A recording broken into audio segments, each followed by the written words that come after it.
Hi guys, welcome back. So today we will be discussing Art as Technique by Victor Shklovsky, 1917. This essay by Victor Shklovsky is foundational in literary theory, particularly in the field of Russian Formalism. So let's first see the objectives of this essay. So, Shklovsky's primary objective in art as technique is to explore the nature and purpose of art, s- specifically poetry. He aims to challenge the conventional belief that art is primarily about thinking in images.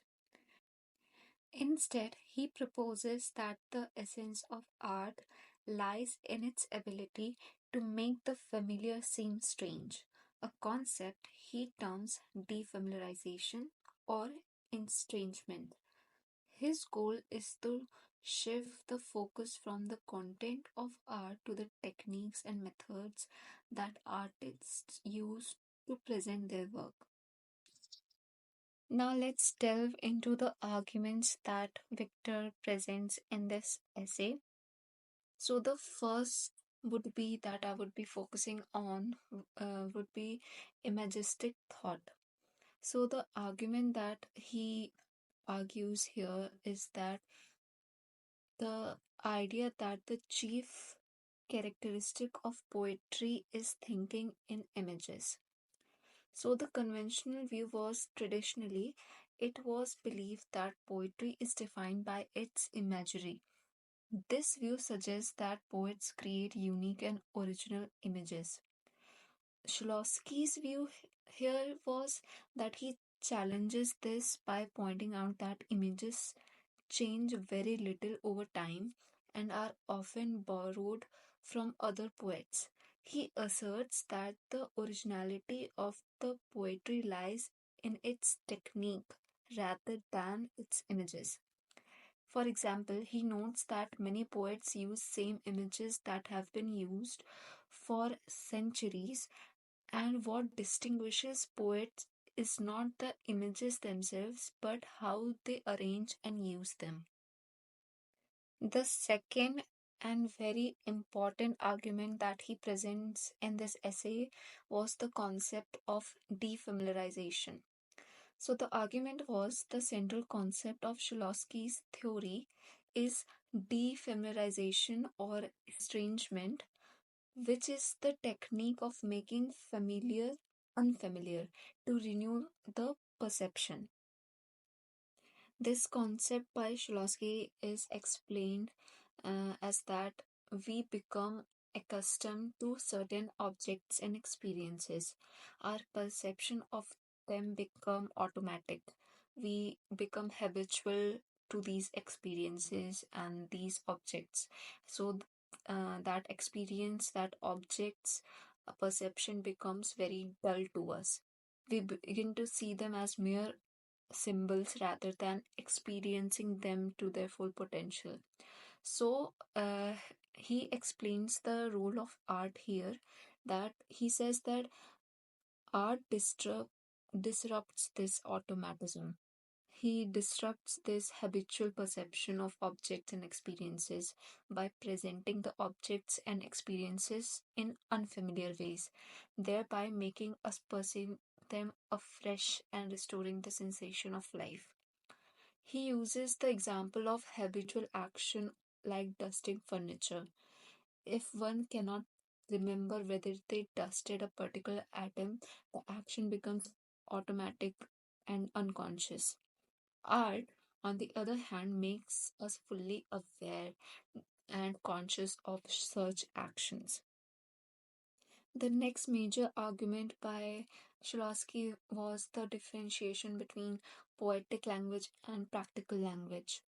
The aim of practical language is to economize mental effort and communicate effectively. It seeks to be direct and clear, minimizing the cognitive load on the listener or the reader. He explains this practical language as this, and he differentiates the poetic language and says that poetic language intentionally complicates perception.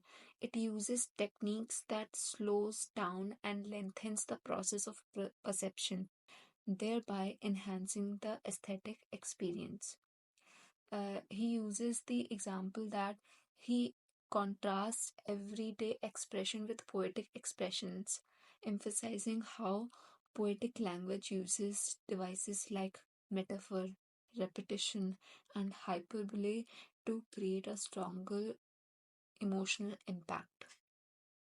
Economy of artistic energy is the another argument presented by Shklovsky. He critiques the notion that art should economize mental effort, which means that in practical language, the goal is to simplify and make communication more efficient, which is totally opposite of the poetic language, which aims to do the opposite by complicating and enriching the perception process. Art strives to make the audience linger over its form and content. Like when we read a poetry, the language there is very not a language we use to communicate with others. The poet uses metaphors and different uh, writing techniques to complicate that language. That is what Shklovsky is explaining here, that due to these techniques, we pay more attention to the content, which enhances our experience and doesn't make it a habitual experience, which we will not remember. He references how poetic rhythm differs from prose rhythm. While prose rhythm automates actions like work songs aiding labor, poetic rhythm disrupts and complicates to draw attention to its form. Shklovsky frequently references Leo Tolstoy as an exemplar for the familiarization technique. Tolstoy describes familiar objects and actions in unfamiliar ways, avoiding conventional names and instead using descriptive language that forces the reader to see them anew. For example, in Shame, Tolstoy describes flogging in a way that defamiliarizes the act, making it seem strange and horrific. In Colstomer, the story is narrated from a horse's perspective, making the concept of private property seem alien and absurd. Shklovsky's essay invites reader to consider their approach to art and poetry, encouraging a deeper appreciation of the techniques that make art meaningful and impactful. Shklovsky concludes that the true function of the art is to provide a fresh perspective on the world by making the familiar seem unfamiliar. This defamiliarization is achieved through various artistic techniques that disrupts habitual perception. He emphasizes that poetic language is inherently different from practical language and should be studied and appreciated on its own terms.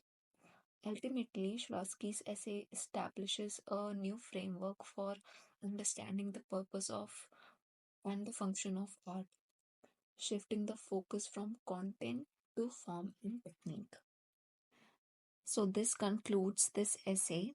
If you want a detailed PDF notes on this essay for your examinations, please do DM me on Instagram of Vivid with the Edu and I will send it to you.